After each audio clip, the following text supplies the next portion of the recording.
Hello, everyone, and welcome to a very special episode of the podcast today. Not a normal episode this week. We have got our very first ever interview, and today Oli and I had the incredible opportunity to speak to Mark Jenkin. He's a BAFTA-winning director from Cornwall who recently directed the film Bait, which we've spoken about on the podcast before. And this week, Oli and I were lucky enough to talk to him about Bait, about some of his earlier work, about how he's finding life in the creative industries in current COVID pandemic times. And it's a really interesting conversation that I hope everybody enjoys. So before we get into it, I just want to mention that his film Bait is available on BFI Player. You can rent it for £3.50. I'd highly recommend you do. It's also available on dual format Blu-ray and DVD.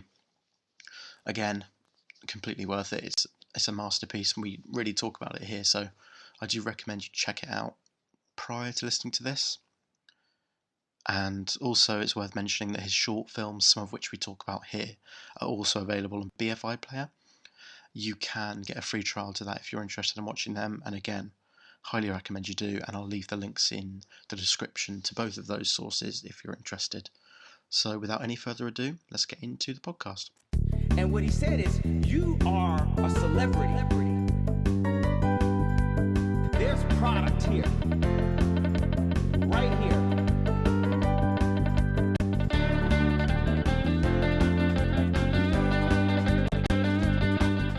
Hey, hello. Welcome to a very, very special segment on the podcast. We are incredibly proud to announce we're joined by Mark Jenkin today. Hello, Mark. How are you? Hello. Yeah, I'm very well, thank you. Yeah, pretty good. What have you been up to lately as a filmmaker in these odd times? Well, we were due to shoot the new film in when was it? May and June. So very quickly after the pandemic hit us, that got pushed back, and ultimately it's been pushed back. It got pushed back a year. And now we've moved it forward a little bit. So we were looking to shoot March and April next year, all being well. So it left a bit of a gap in my schedule, because obviously I was waiting to start shooting that. Just finished all of the promo for Bait, and we just had the BAFTAs, and then there was a retrospective of my work in the south of France at the beginning of March. And then I just come back and had just cast the new film, was just getting ready to go into serious pre-production on it when all this happened. So sort of, I suppose 2 years of my life has been pushed backwards. But I was really lucky to be given a bit of development money to work on a new script. So I've been writing the one that I'll probably do after Ennis Men, which is the one that got delayed.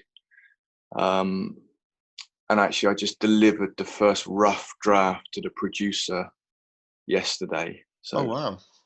I'm going to take a couple of weeks away from that while he goes through it and notes it, and then I'll come back and probably do another 3 weeks on it before it goes to the funders at the end of November for them to look at it, and then hopefully we'll go into pre-production on Ennis Men again after Christmas, but who knows what's going to happen, really. And I've been doing a lot of my own sort of independent work as well. I actually got signed up by a company to do some music videos. So I did 3 music videos from March, April through to, I delivered the last one at the beginning of September. So that kept me busy, and that was a bit of money coming in, which was really helpful. And I also made a film for International Cinema Day called 29 Hour Long Birthday, which was something I've been meaning to do for ages, but I had no deadline to do it and nobody standing over me to do it. And then Tim from the Rio in Dalston got in contact and said, did I have anything that I could contribute for International Cinema Day? Because they were trying to raise money for the cinemas that were in trouble. And I didn't have anything really. First off, he asked me to write something, and I didn't, because I was writing something already. I didn't quite have the headspace to do that. And he said to me, on the off chance, have you got a short film on the shelf that nobody's ever seen that could contribute? And I didn't, but I had this one that I'd been thinking about. So I set myself sort of 5 days to make it, and I made this little film, which which is great. It got seen quite a lot, and is now, I think it's going to get its proper sort of festival premiere in Cork in a couple of weeks' time. Just recorded a Q&A for that. So yeah, I've been flat out, and obviously doing quite a lot of this. I've been getting a lot of requests to do podcasts again and Q&As for festivals, which had really calmed down quite a bit, because a lot of the festivals that Bait was going to show at from post March, you know, after a year of being at festivals, were festivals that I wasn't going to go to. So they were invitations that I turned down because I needed to get on with the new film.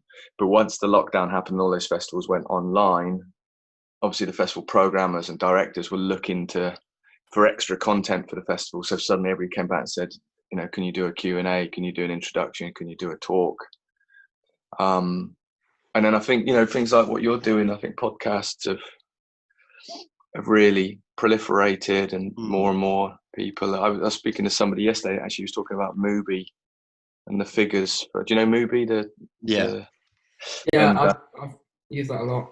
Yeah, just saying that the subscriptions, I mean, this was just sort of rumours, but saying the subscriptions had gone through the roof. And I think that was quite encouraging to hear. Not that I want everything to go online and, you know, cinemas to close, but I think there's been an appetite for what people refer to as content. Oh, I hate that word, but you know, so a lot of people have been getting in touch saying, could I do podcasts and interviews and things like that? And so, yeah, it's been pretty busy. But I don't know whether it's abnormally busy or whether just because everything in the world seems weird, it's difficult to get used to the new context of things in the same way that I'd never know what day it is, you know. I don't know whether I'm really busy or not busy, really. I'm just sort of trundling along with it. Well, yeah, we were going to say the pandemic has affected the creative arts so massively and in quite a disproportionate way. So it's good that as a filmmaker you're still able to do your craft without too much disturbance. Yeah, well, I said I've always thought, you know, filmmaker and being the sort of author of work is a really, I feel very lucky to be in that situation. I choose, you know, that's what I choose to do with my time and what I've chosen to do with my life since I was a teenager. But the thing that I have to remind myself of is that I can do anything really. You know, I can, because my job is to generate the work. I write and I put projects together. You know, I start projects off and then people come and collaborate with me. Mary, my partner, is an actor. And so as an actor, she doesn't really generate the work herself. You know, she's a collaborator and a key part of it. But I kind of feel so sorry for all those people who are waiting, you know, whose craft isn't generating the work in the first place. I always say to Mary, you know, if I was going to be an actor, there's no way I'd be a film actor, because you're just waiting and waiting and waiting. You know, I think I'd be. It's very easy for me to say, but I think I'd be a theatre actor, but and do one person shows, you know, which is very easy for me to say, and I know full well that I would never be able to do that. But I do, you know, I talk a lot about. People say, "Oh, how's it been going during the lockdown stuff?" And it's like, it's fine actually, because I've been able to generate my own work, so I've had all this time to get on with stuff. And that's not to say I didn't spend days on end just staring at the wall thinking what the fuck's going on with the world. But actually, when I was in the headspace to create something, there was nothing stopping me from creating it. And when I signed to this company to do music videos, they were very keen for me to know how much they loved Bait and how much they loved my work and how much they wanted to work with me. But I also knew, and they knew I knew, that a lot of the reason they were approaching me to do work was because they knew how self-sufficient I was. So I'm in the studio here now with all of my old equipment that I use. During the lockdown, I was able to come here, take a couple of carload of stuff back home, set up in the attic, and have film projectors, film developing, film scanning, you know, all very lo-fi stuff. But I could operate from within the house without leaving and generate all of this work. So I haven't had that frustration of not being able to do anything. And in a lot of ways, I've been struggling a little bit with the amount of people who've got in contact to see if I want to do a project with them, or to tap me up as a resource about how to do stuff. And I do try and respond to as much as possible, but it's been totally overwhelming at times in terms of the amount of interest there's been, which I know I shouldn't complain about, but I do feel bad that I'm not able to get back to everybody. Yeah. And it's quite often a matter of timing, because you messaged me through Instagram, right? Twitter. Was that how it was? I tweeted you, yeah. Twitter, yeah, that was it. And it just so happened that at that moment, I was probably on Twitter responding to somebody or chatting to somebody, and so I was in the headspace of talking. So I said, yeah, let's do it. And it's not that I don't normally do that, but normally, like Twitter's like stuff just it disappears so quickly, and I do keep thinking, oh, I need to spend a day where I'm just going back through the Twitter, seeing what I missed, and then I don't do it, and then that's even more insurmountable and stuff. So, God, I sound like I'm moaning about all of this. I really don't want to come across as moaning, but yeah, it's been. I obviously worry about the future of what's going to happen with cinema. But I chatted to somebody yesterday who's working on a huge studio picture at the moment, and they're all going ahead, and they're at Pinewood, and it's all. All the problems that they've had in terms of working with the COVID restrictions have been solved with money, which is not the situation we're all in. But at my end of the scale, when we go make Ennis Men in the spring next year, we're going to have to obviously embrace all of the COVID restrictions and stuff. And we haven't got the money to solve that with money. So we solve it by simplifying what we're doing, which might mean we have, less crew, we have less cast, we have a much stricter schedule in the way that we shoot. And these are all things that are right up my street in terms of the way that I work. So again, part of it is being in a privileged position where I work in a way that isn't too big, but also I think it's very important to try and spin anything that's a perceived negative into a creative possibility when it comes to work. Obviously that's easy with some things. It's not, it's not easy with children going hungry, or if you've just lost your job. I mean, the furlough scheme's just about to end, and God knows what we're going to see societally around the corner. So it's again, like I say, I'm in a privileged position, and all the negatives that I encounter, I just try and turn them into positives where I can, else I'll go nuts. Yeah. And the fact you can do that. Oh, go on, Ollie. Go on. I was just going to say, I assume you weren't a fan of Rishi Sunak's comments about dropping the creative arts and doing something else. You've not become a barista. Yeah. No, I don't tend to take much advice from billionaire bankers. I think there's much better advice out there.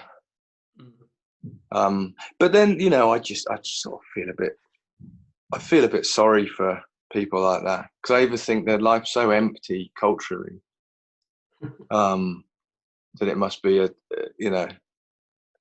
does he just go home and sit in a dark room and sob into his hands of a night, or he's pretending that stuff doesn't matter in order to justify making money, and valuing money above everything else. And I don't know what's more tragic, actually valuing money above everything else, or pretending to value money over everything else. So no, I think I don't know. Just I think he's quite useful, because if you spout that sort of shit, you do tend to unite quite a lot of people in support of the people that he's maligning. Unfortunately, he also sort of rallies people behind that sort of cause, but you get what you vote for. Yeah, which actually leads us on quite nicely. We obviously took a dive into your previous work in preparation for this, and one of the shorts we both particularly said we really liked is David Bowie is Dead. All right, great. And within that, of course, there's a line kind of skewering Jeremy Hunt, really, for his privatisation of the NHS. So we thought that was it leads on nicely, because it's clear that real life politics definitely has a contextual influence upon your work. You see it in Bait as well, where it talks about Brexit. It's very much in the background, but very present in the tensions that build. Mm. Yeah, well, the Jeremy Hunt thing was that's kind of dated, because that was a criticism of him as this sort of demon health minister who was a wolf in sheep's clothing, really. And I remember my sister, who's a doctor, telling me about this pamphlet or this mini book that Jeremy Hunt had co-authored about the best way to privatise the NHS. Just thinking that's the health secretary. And so I almost sort of thought of him as a sort of demonic figure. And when I was in London doing that filming and seeing trying to find the picket lines at the hospital, that's part of the film, is that I actually went and sort of joined a picket line that turned out to be an MBA photo shoot. Yeah. But now you listen to Jeremy Hunt, and he seems like a progressive politician when you listen to him talk. When he was a voice much closer to what seemed like sensible action pre the lockdown, when everything seemed to be so inactive within the government. So I think that line's actually aged quite a lot. Yeah. But yeah, the Brexit thing's quite interesting, because where I am here, I'm in a fishing community which voted overwhelmingly for Brexit, and something that I can completely understand. It was a single issue vote for a lot of people around here, because it was people's livelihoods and trying to protect the industry and trying to protect a way of life based on being sort of stiffed by European fishing quotas.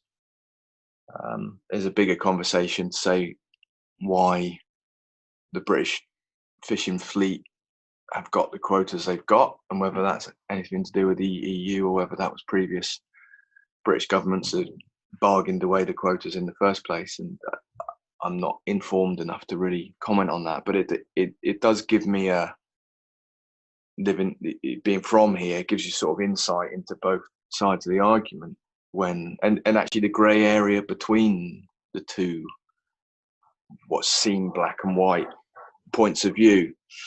And Bait was never meant to be a Brexit film or touch upon Brexit at all. And what actually happened was that we had this scene in the kitchen of the second homeowner's house that during the sound mix I felt was a little bit quiet. There was no background sound, and this silence that the conversation within the family was playing out was backed by just this very low room tone that I put in, which was meaning that the interaction was too ominous at that point. And there's quite a few ominous scenes within the film, but that one shouldn't have been that ominous. So I said to one of the producers, who was an actor and a voiceover artist, I said, can you record something in the live room in the dubbing theatre, just a bit of background radio that we can drop into the mix? And she wrote this amazing bit of sort of a talk piece that would have been on Radio 4, and this family would have probably had Radio 4 on the whole time. And because of when it was, she wrote it about this conversation about Brexit, which was then laid in. And it's not that I didn't realise it was about Brexit. I just, at that point, Brexit was just this sort of, it's sort of difficult to remember in it pre-pandemic, but everything was just Brexit everywhere, and this white noise in the background. And it wasn't I didn't care about Brexit, but it didn't. Everything was just going round and round in circles. There was discussions, and there was argument and counter argument, and everything was being repeated and heightened. So it was perfect what she did. just have this sound in the background, this discussion with a Radio 4 journalist talking to like a junior government minister or a civil servant, or or whoever it was. I thought nothing more of it. I thought it solved the problem within that scene in terms of plugging that gap. And then we went to Berlin with the film at the premiere, and we sat in the Delphi Theatre. And the film played, and that it got to that scene, and the German subtitlers had subtitled the radio because it was a quiet scene and the dialogue was sparse. In those gaps, they subtitled the radio report. So suddenly all this Brexit stuff that, like you say, was a background, was suddenly foreground, and we were all reading. I wasn't reading it. I don't speak German, but I knew that those subtitles coming up was, I could see the word Brexit in there. And I said to Mary, I said, "Oh God, I think we might have made a Brexit film," which was the last thing that I wanted to do, especially coming from here where the issue was so polarizing. I was thinking, oh shit. And then, then that's quite close to the beginning of the film. Then the hour of the film plays out and get to the end. And I'd forgotten about it then. We haven't made a Brexit film. It's fine. And the film was really brilliantly received. Got up on stage, started the Q&A, and the first question was about Brexit. The first look reviews in the national papers meant, is this the first British Brexit film? So then again, I was thinking, oh shit, no, we aren't going to be able to go home. We're gonna have to live in Berlin forever now. But I think luckily, because it wasn't deliberate, it was a sort of context. I don't think anybody could really say that it was one thing or the other, because you could say it was a sort of anti-Brexit film in some ways because of this, the situation, in terms of sort of like this, the working class, blue collar guy kind of rabble rousing against the sort of the more civilized, progressive way of thinking about places. You could say it was that. But then what I like about it, and which was never by design, it's always just been pointed out to me by critics and writers about the film, is that you're kind of asked to empathize with somebody who probably is the more humane character within the film. He's the one who simply wants to earn a living in the traditional way and keep a roof over his head, against this family who promote a way of life that's all about leisure and luxury and not dealing with big issues because you don't have to deal with them. But actually, this guy you're going to empathize with, the humanity within it, is probably, a working class Tory voter, very pro Brexit for the fishing reasons, and so you do end up empathizing with somebody who maybe that sort of progressive left wouldn't ordinarily want to empathize with. And it's funny because some writers have said, I love that character of Martin. I don't necessarily like him, but I really and I think that says so much about people who say that. You say, why don't you say you like him? It's fine to like him. He's he is the common man as far as I'm concerned. Most people I know are like Martin to a certain extent. That's where he came from, and have to apologize for liking this guy because he's rough around the edges and he says what he thinks, and and he's a kind of character who occasionally what's the expression, grabs defeat from the jaws of victory due to his own flaws. I like characters like that. So it's interesting how it's been read in terms of a political thing, and also it's stirred up a lot of the Cornish question, like the constitutional question here about Cornwall's relationship to England,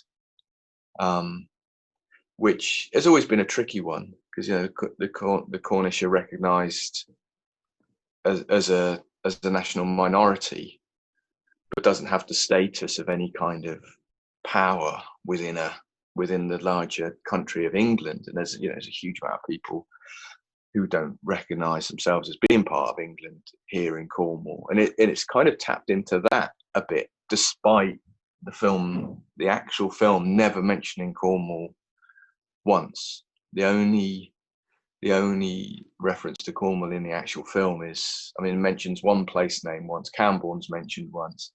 There's a St Piran's flag, which is our national flag, painted on the bonnet of the minicab, and Martin wears a Cornish fisherman rule T-shirt or something at one point. But it's not explicitly spoken about, but it's certainly raised a few questions here about what Cornwall's constitutional situation is and what their cultural situation is. And there seems to have been a great pride in the success of the film. There's also been some kickback against it as well, inevitably. But I think, and then with the pandemic and what's happening in Wales now with the rise of the independence movement, especially amongst young people, which is the key thing, linked to the pride in the Welsh national football team, the resurgence of the language, and the pride of young people within that movement. That's sort of ignited something here. We're a generation or two behind the Welsh, but certainly that feeling of something's changing. That's not something I thought Bait would key into, really. But I think again, we've been so lucky with the timing of Bait. Every day I think, Jesus, we were lucky. We were lucky that it hit when the Brexit thing was happening, because I wrote the film 20 years ago, and I've said so many times, how could I be writing about Brexit 20 years ago? But now I've come to realise, Brexit started 30 years ago. The deindustrialisation of Britain was the start of Brexit. This is just with hindsight, the inevitable end point. So that was so lucky to tap into that. Peter Bradshaw happening to see the film at the time he did in Berlin, when he was so disappointed with everything else that he was watching, and then elevating Bait because he finally saw something that he thought was a bit different. And then all of our release schedule that just worked so perfectly, right up to the point where we just squeezed into the BAFTAs before everybody went into lockdown. It's just endlessly good. We've just had good timing all the way through, and just hit certain conversations that are happening internationally or nationally. One of the things that was really amazing about traveling with the film so much was that everywhere I went, even though this was a film specifically about Cornwall, even though it's not really mentioned, the context is so specific to where I am here.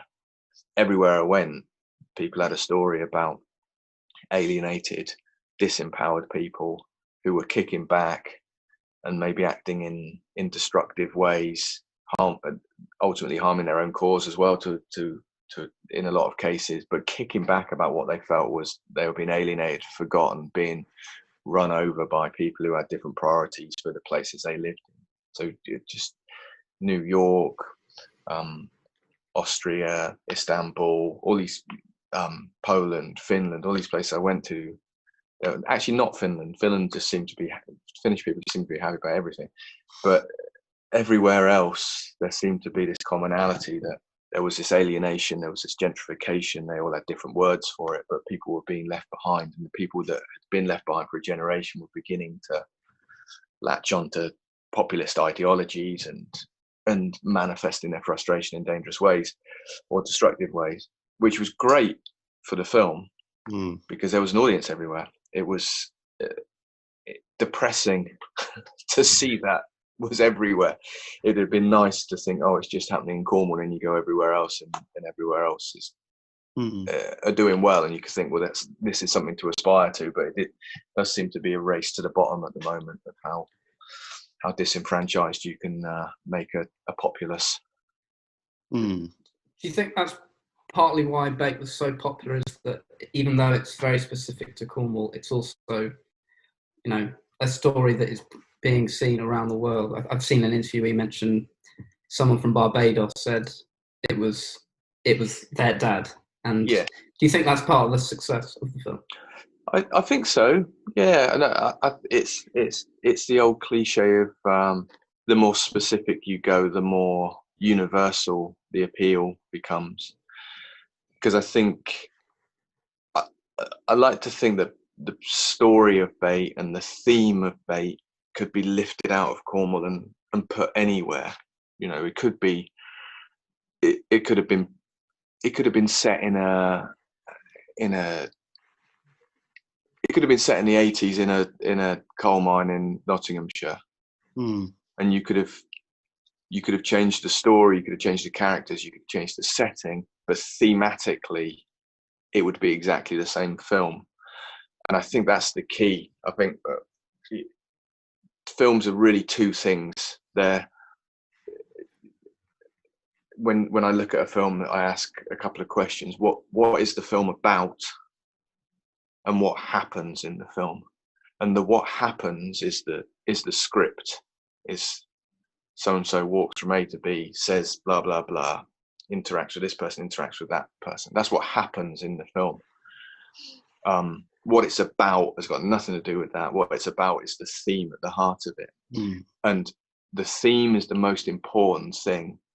But in order for an audience, myself included, to connect with a theme, they have to really key into what happens, and what happens only works if the specifics are authentic. So Bait could be lifted out thematically and stuck in a coal mine, a closing coal mine in Nottinghamshire in the 80s, but I couldn't make that film because what happens, I don't know. I don't know how people talk. I love Nottingham accent, by the way, but I couldn't write that in I couldn't write that voice. I couldn't authentically write how a coal mining family would interact, how they'd interact with their friends, what the pub would be like, all of that kind of stuff. So that's really important. That's why people have said to me, "Oh, your film's going to be set in Cornwall," and I thought, well, probably will be, because that's the only thing I can write about authentically. But it won't be about Cornwall in the same way that Bait wasn't about Cornwall. Bait wasn't even about fishing. It wasn't even about tourism for me. It was about one thing. It was just about entitlement. That was all it was about, and that's not specific to anywhere in the world. I mean, it's specific to the human race, but you could make a film about entitlement anywhere. But I could only, if I went and lived somewhere else for 30 years, then I might feel confident enough to then write that story, or I could write an outsider's story somewhere else. But yeah, that theme, and I talk about this now. I'm quite clear about that now, but I wasn't before I went on the road with the film and got these reactions from other people, and then I started, lonely nights sat in hotel rooms after Q&As thinking, what the hell's going on here, and decoding it and working out, there's a theme at the heart of this film that's got nothing to do with Cornwall. It can't have anything to do with Cornwall. It's just because it resonates with all these people. It's just in a very specific wrapper that is Cornwall. So that's what I'm checking at the moment. It's a new script I'm writing, which again is set down here, and it's set in the fishing community again, but it's got nothing to do with entitlement this time. I keep checking the theme, distilling the theme. What's this film about? Not what happens. What's it about? And then if I've got a problem with a scene that it doesn't work for me, or seems superfluous, or seems too on the nose, I keep checking it back against the theme and think, is this scene complementing or working with the theme in some way? And if it doesn't, then it goes, because it's just in there for the sake of being in there. So I think that's the thing. I think the appeal, not that the film appealed to everybody, but the people who did connect with it thematically, I think they did recognize something common within that theme, which like I say, is a bit depressing. Yeah, well, like you say, it's so intrinsically Cornish in its setting, its dialogue, but those themes are so resonant in every way. When I was rewatching it, the scene that really stuck out to me this time is when Martin confronts Hugo in the pub. Mm-hmm. And that doesn't, the context around that scene builds up so well throughout the film. It's the tension bubbles up so naturally. And then you get to that scene and it's all encompassing. The what is unsaid between those two and what each of them represent. And as you say, you don't need to be from Cornwall to understand that feeling. It's such an emotionally resonant moment in a film that's full of them, really. I think that really is tribute to how transferable and transcendent the message really is. Great. Cool. I like the word transcendent. I'd just like to say, touching on what you said about people not saying Martin is like that likable. He was far more likable than Hugo. Yeah, poor something Hugo. Something about him. I read well, yeah, it's funny because Joan Jacobs, who plays Hugo, is like the nicest guy you'll ever meet, and is actually one of the most Cornish character people in the film as well.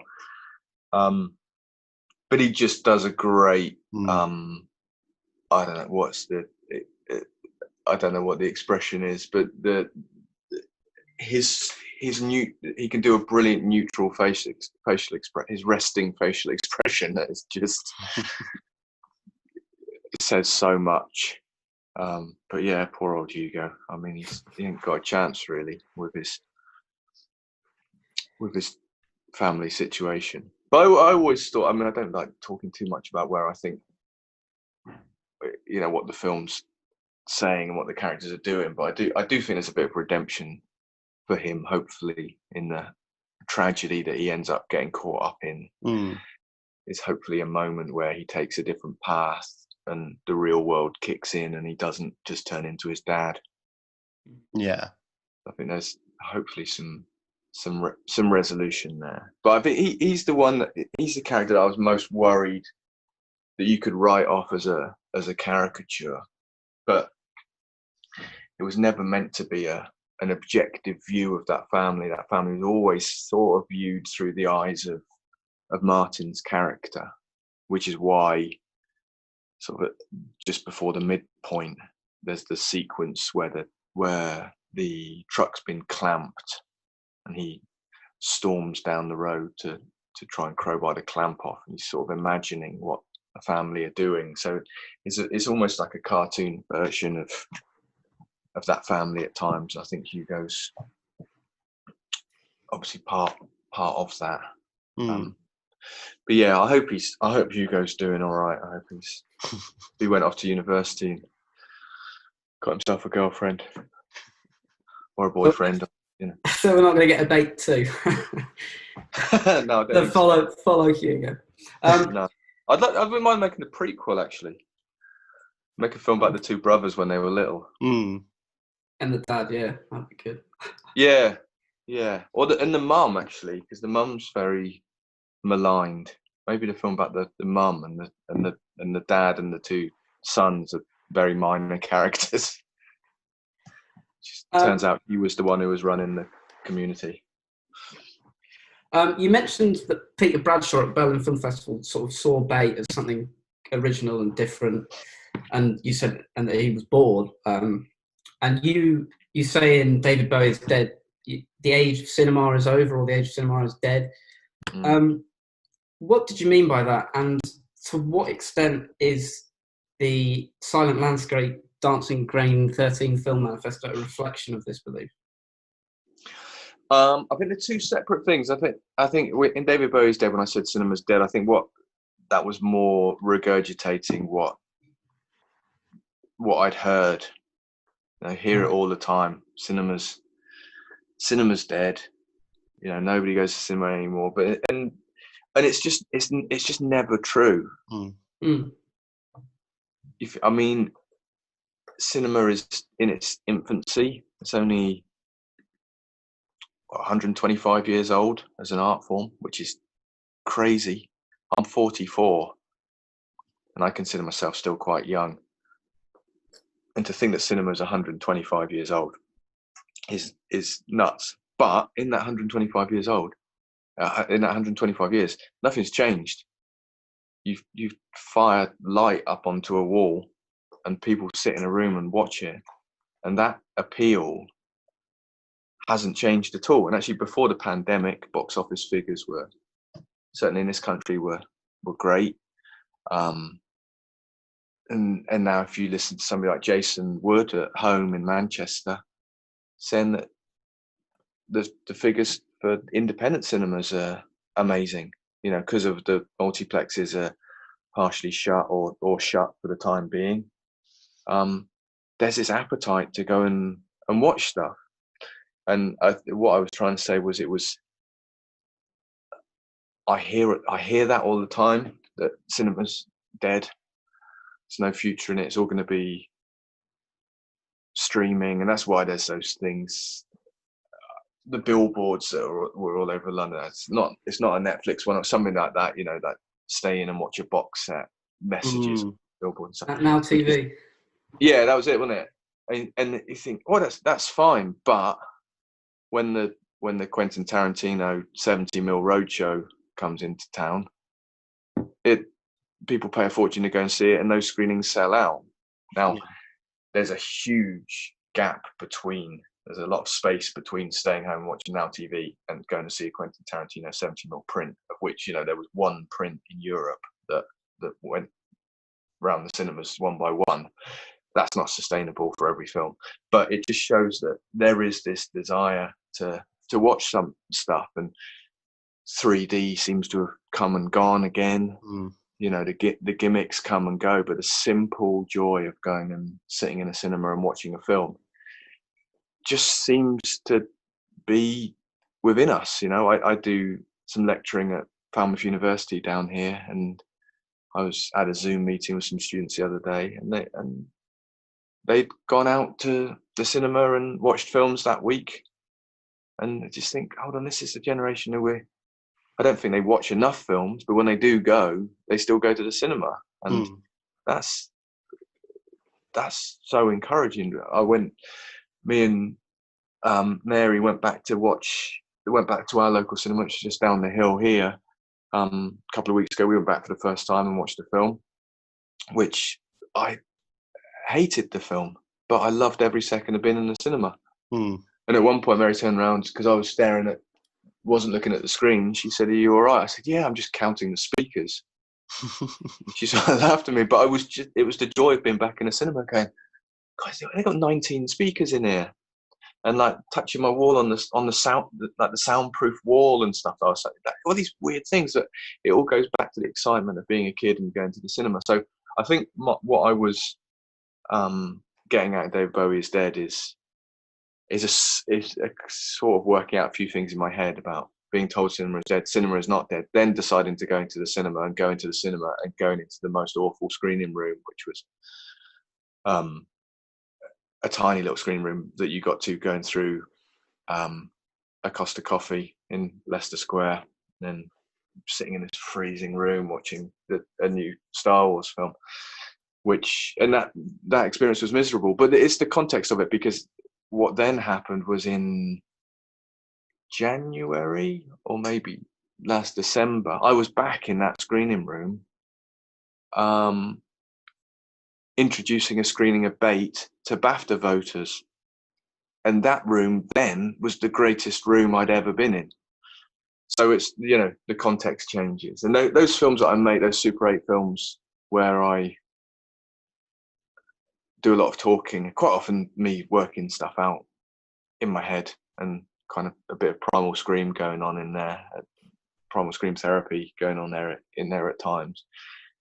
And they're written as a stream of consciousness, they're recorded as a stream of consciousness, and I just put them up there unedited. But I'm glad you like that. I love that film. That was some of that footage I shot in 1993 on the first ever roller Super 8 I filmed, sort of Trafalgar Square and stuff like that. And down in South London. So that film was a big one for me. And I'm so glad it's had the life it's got, and BFI have bought it now, and it's up on there. The manifesto is different. The manifesto is quite simple, really. When I decided to go back and start shooting stuff on film, I write stuff in notebooks all the time. And I wrote this thing in a notebook, which was a list of things I had to think about when I was going to shoot film rather than shooting digitally. And it was about putting a list of constraints on me, because I think I've been shooting digitally. I've fallen out of love of making films, and whether I recognized it consciously or unconsciously, it was the lack of limitation that I didn't like, that I couldn't thrive creatively within, because I could just endlessly shoot, and then I was just shooting the shit out of everything, and then having to transcode all the footage, and then I was editing stuff. I had so much footage, and the editing was so tedious because I was just watching stuff, and by the time I got to the point where I was making decisions about cutting, I was so bored with the process that I thought I'm going to go back to film. And I wrote this list of rules, mostly to stop me bankrupting myself by, I couldn't, back then Super 8 was a lot cheaper. It was about 12 quid a roll compared to that 45 quid a roll or whatever it is now. But still, I couldn't afford to buy endless rolls of Super 8 and shoot in the same way I was shooting digitally. So I wrote down a list of rules to limit myself, and then it became a bit of like a bit of a pompous self-promotion thing that I thought, I'm going to publish this. And then a friend of mine, I had 12 rules, and a friend of mine read them and said, why don't you make the 13th rule that you can break any of the rules? Because then it opens it up to anybody, because the first rule is you have to shoot on small gauge film, 8mm or 16mm, but then if you can break that rule. So it opens, so then people started sending me films that they'd shot digitally, but with all of those restrictions. I thought, that's the genius of it. It wasn't my genius, it was my mate who suggested it to me. He's a graphic designer, so he sort of got a tradition of working to manifestos and things. So he said, break the 13th. And if you have to break one rule, but you could break that rule. So by breaking that rule, you don't break any rules. So you stick to the other 12. So that, people ask me about that manifesto a lot more than I think about that manifesto myself. But it's in there, and it's set the way that I work, to the point now where I'm writing a screenplay that if we get to make the film, it's going to be a much bigger budget, and I'm writing it, and unconsciously I'm writing it to the constraints of the manifesto, and I have to keep thinking, no, don't be a dick. You might have several million to make this film. You don't have to, it doesn't have to be produced without any external grip equipment other than a tripod.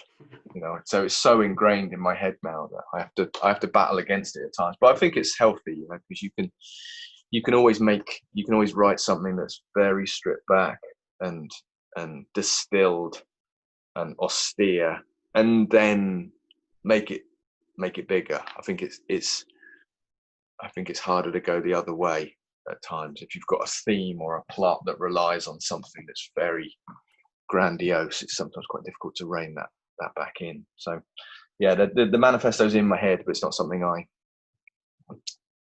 I don't read it each day before I start work.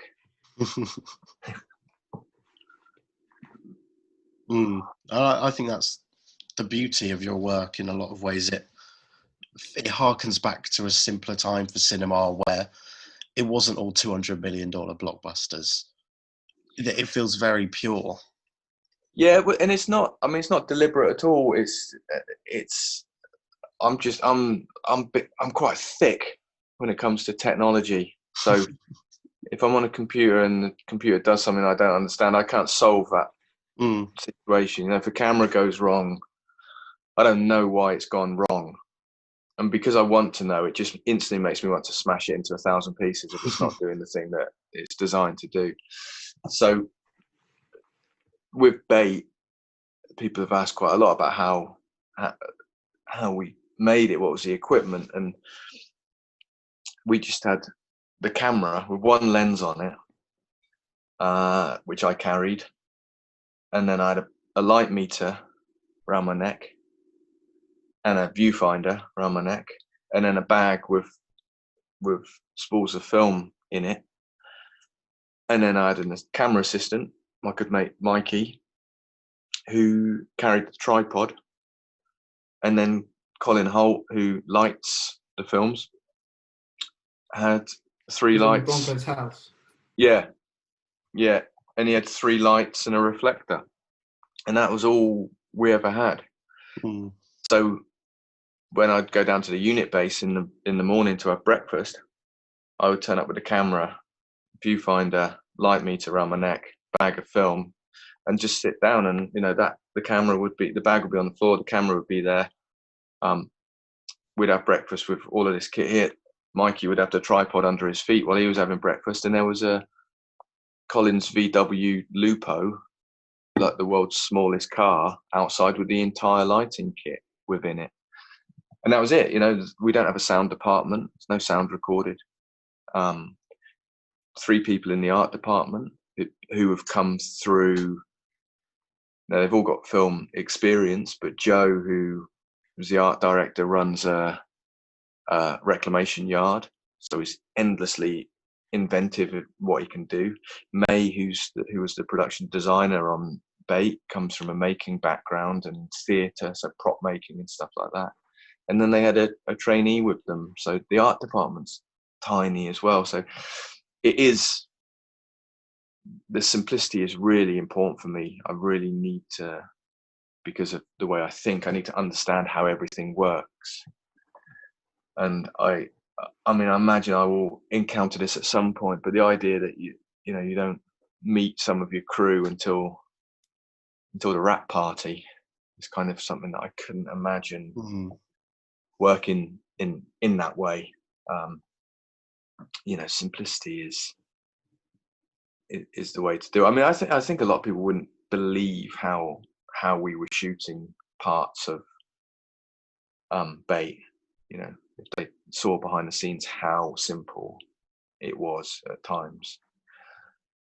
But then I watched, a friend lent me the 4K Blu-ray of The Shining the other day, and I hadn't watched The Shining for a while. So I watched it, and then I watched Kubrick's daughter's documentary about the making of it, which is on the disc. And it's amazing because, obviously his art department was massive because of the studio build of the interior of the hotel and the maze and everything like that.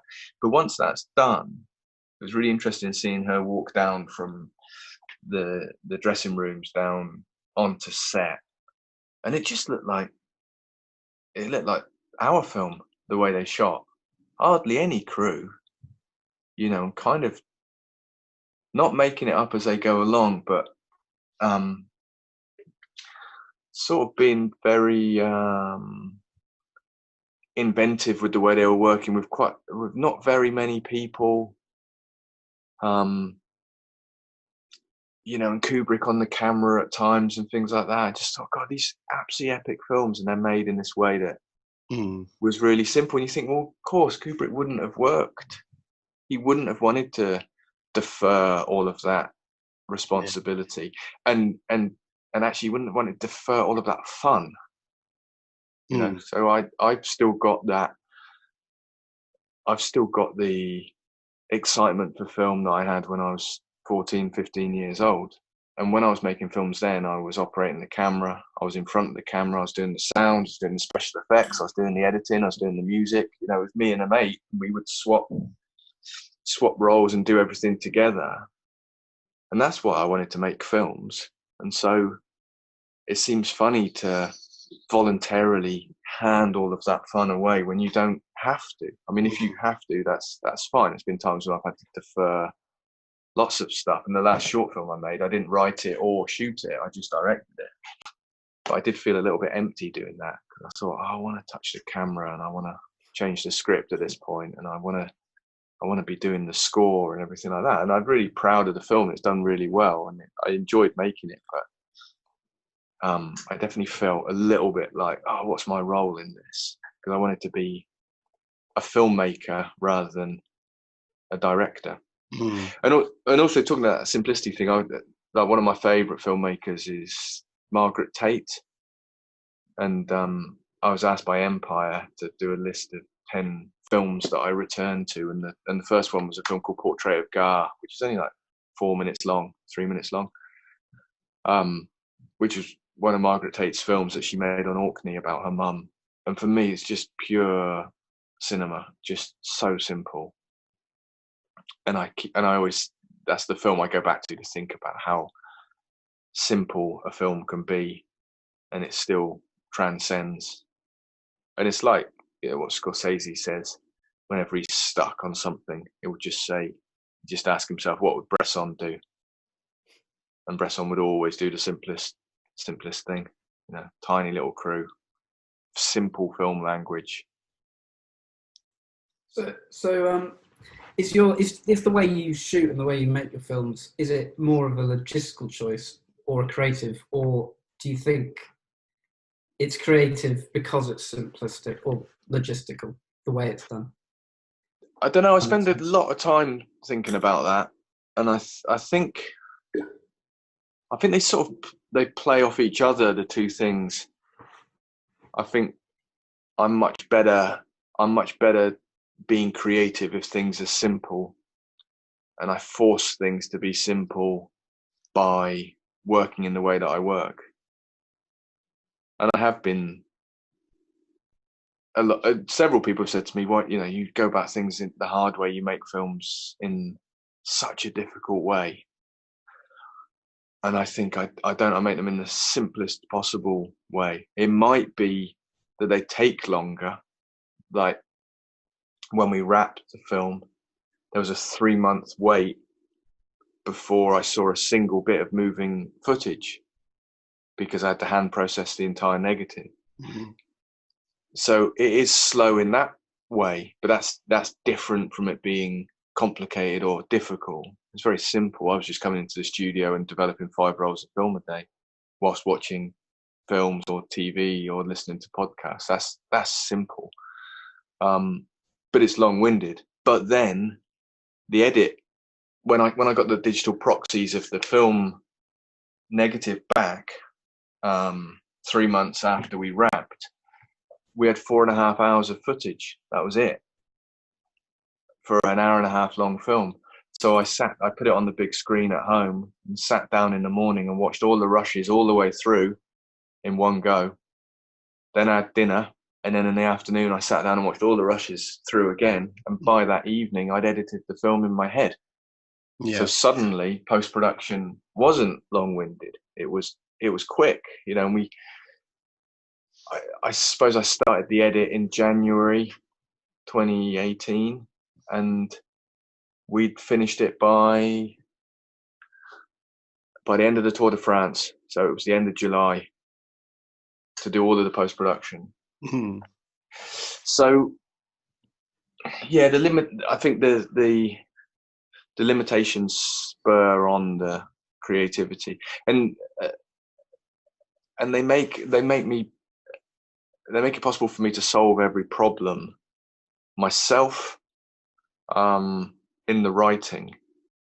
Now, other problems then come up during the shoot, which are solved by the wider team and my collaborators and heads of departments and stuff. But in the writing, I know how everything's going to be done because I write to the limitations that I know are in place technically. So the camera only runs for about 27 seconds before it has to be wound again. So I know I can't have a 10-minute dialogue scene. Yeah. So that makes me write in a certain way. The fact that we don't record dialogue and everything's post-synced means that only the absolute essential dialogue ends up in the script, because I don't want to have to be post-syncing for months. And then in the edit, when I'm editing, I know that I've got to post-sync it. So when I get to the edit, I'll cut out a load more dialogue that isn't needed, because show don't tell, you know. Once the visuals are there, you kind of go, well, actually it's doing that visually, you don't need that dialogue. So again, those are big limitations. The fact that the film was never meant to have a score, but I was having to Foley a lot of footsteps and stuff in scenes that was taking forever, and I got so tired of doing this Foley, which was going to be redone later on by the dubbing mixer sound designer, but I didn't want to.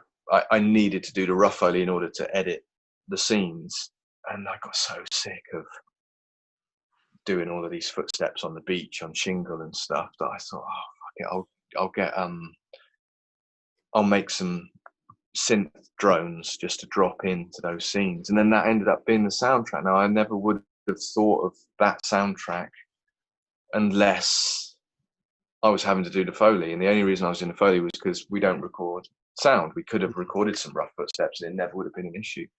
Again, the limitation of finance. We lost some money not long before we were going to shoot, and I had to do a rewrite, which originally in the script, the two brothers both had boats, different size boats, and they were out at sea a lot of the time, sort of having those confrontations from one boat to the other boat. And then we lost some funding, so I cut one of the boats from the script because that was one of the big expenses, which meant that then the character Martin was a fisherman who didn't have a boat, which becomes a central premise of the film and visually becomes so important because he's shooting that bass net on the beach. Now, none of that would have been in the film unless we'd lost some money, which is a limitation. You know, if we were a bigger operation, we might have lost that money, and before doing a rewrite, might have gone somewhere else to get some money and solved it, and the film would still be these two people on the boat.